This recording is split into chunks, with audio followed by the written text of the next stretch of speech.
জি। আমরা এখন চলে আসছি বরিশাল প্রাণকেন্দ্র টাউন হলের পিছনে।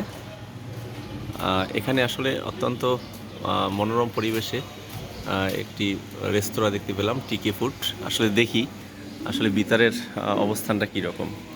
তো চলে আসলাম টিকে ফুডে।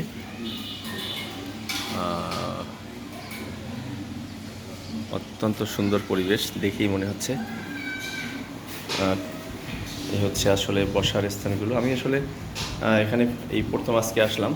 শুনলাম যে অত্যন্ত সুন্দর পরিবেশ, এখানের খাওয়া দাওয়ার সুব্যবস্থা রয়েছে।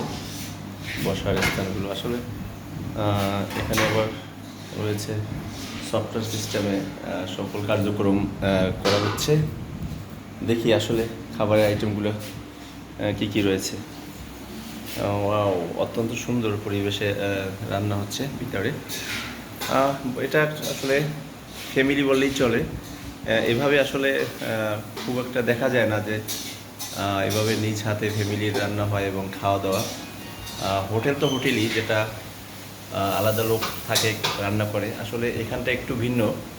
এখানে ঠিক ফ্যামিলির যারা রয়েছেন তারাই খাবার রান্না এবং পরিবেশন করে থাকেন। অত্যন্ত পরিষ্কার পরিচ্ছন্ন ভিতরটা আপনাদেরকে দেখাতে সক্ষম হলাম। আর এখানে আমি একটু এখানে আমাদের এক ভাই আছে, ওর সাথে খাওয়া দাওয়া করছে, আপনাদের দেখাচ্ছি। তো আমি একটু আসলে এখানের যে মালিক রয়েছেন, আমি ভাইয়ের সাথে একটু কথা বলতে চাচ্ছিলাম। ভাইয়া আসলে